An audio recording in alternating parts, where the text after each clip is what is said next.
पे एक्शन होना चाहिए।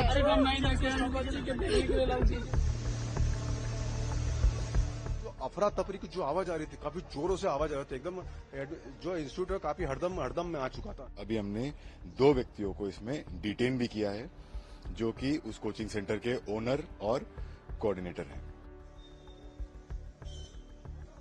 दिल्ली के राजेंद्र नगर में यूपीएससी की तैयारी कर रहे 3 स्टूडेंट्स की बेसमेंट में पानी भरने से मौत हो गई। मरने वालों में एक छात्र और 2 छात्राएं हैं। इस हादसे के बाद से सिविल सेवाओं की तैयारी करने वाले स्टूडेंट्स विरोध प्रदर्शन कर रहे हैं।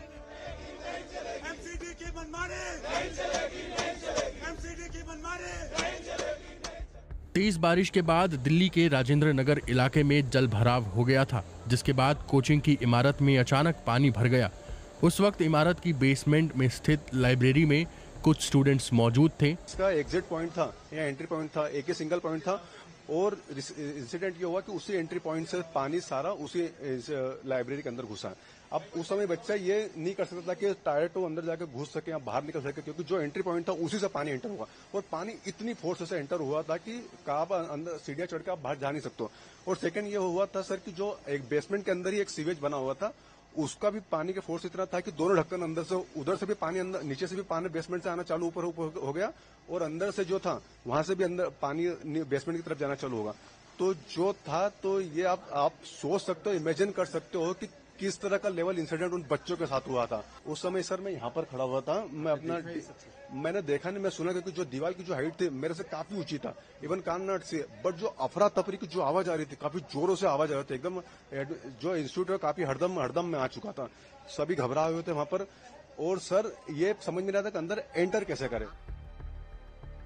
इमारत में शनिवार शाम बारिश के बाद करीब 7 बजे पानी भरा। उसके बाद दिल्ली पुलिस और एनडीआरएफ की टीम ने फंसे हुए स्टूडेंट्स और दूसरे लोगों को निकालना शुरू किया।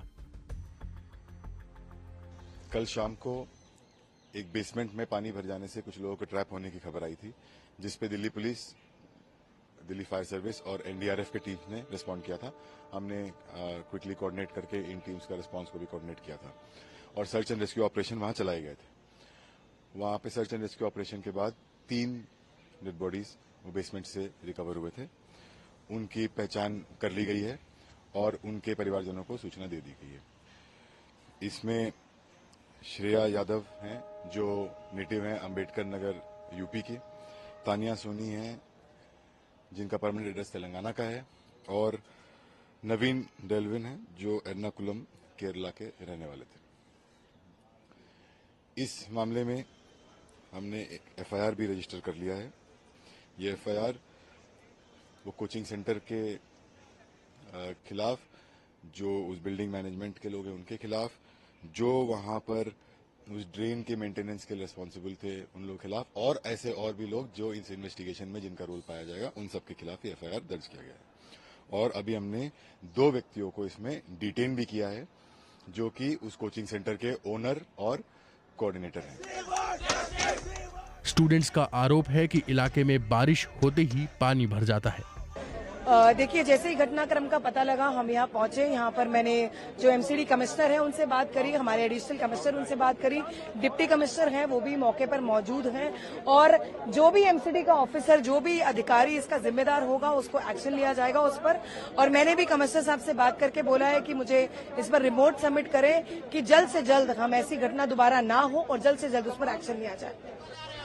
एक मृतक के परिजन ने बताया कि उन्हें टीवी और मीडिया से इस हादसे के बारे में पता चला। देखिए, मुझे अधिकृत तौर पे तो ना कोचिंग सेंटर से कोई जानकारी मिली, ना प्रशासन या पुलिस की तरफ से कोई फोन आया, लेकिन मैं न्यूज देख करके खुद ही जा करके वहाँ पे अप्रोच किया। तो वहाँ पहुँचने के बाद डीसीपी साहब थे मेरे ख्याल से, जब नाम पूछा उन्होंने मेरा, मैंने बच्ची का नाम बताया तो बोले कि एक बार आप जो है आरएमएल में जाकर देख लीजिए। तो रात तकरीबन 2:30 बजे मैं यहाँ आ गया था। तो मोचरी में 3 बच्चों की डेड बॉडी रखी थी, 2 बेटियां थी और एक लड़का था। तो उससे मैंने कहा कि मैं एक बार मुझे चेहरा दिखा दो, मैं पहचान लूँ। तो बोला सर ये पुलिस केस है, हम दिखा नहीं सकते। फिर बोले एक पेपर है मेरे पास, आप उसको देखना चाहें देख लें। तो उनमें 3 बच्चे थे, एक श्रेया यादव भी नाम लिखा हुआ था। तो फिर मेरी इतनी हिम्मत नहीं हो रही थी मैं उसके अंदर जाकर देखूँ भी, मेरी स्थिति ऐसी नहीं थी। फिर मैं बाहर आके गाड़ी में बैठ गया। फिर सुबह तकरीबन 6 बजे 6:30 बजे के बाद दोबारा गया मैं। तो मैंने कहा भैया आप तो दिखा दो, रात में तो आप मना कर रहे थे, रात में नहीं दिखा सकते। तो बोले अभी जब तक पुलिस नहीं आएगी, आईओ नहीं आएंगे, तब तक हम नहीं दिखा सकते। तो मैंने कहा चलो कोई बात नहीं, इतनी बात मेरी इनसे हुई। घटना के बाद बीजेपी ने दिल्ली सरकार पर आरोप लगाए हैं।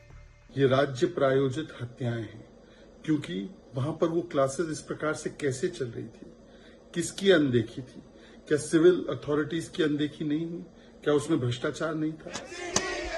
इस मामले में दिल्ली सरकार ने घटना की जांच के आदेश दिए हैं।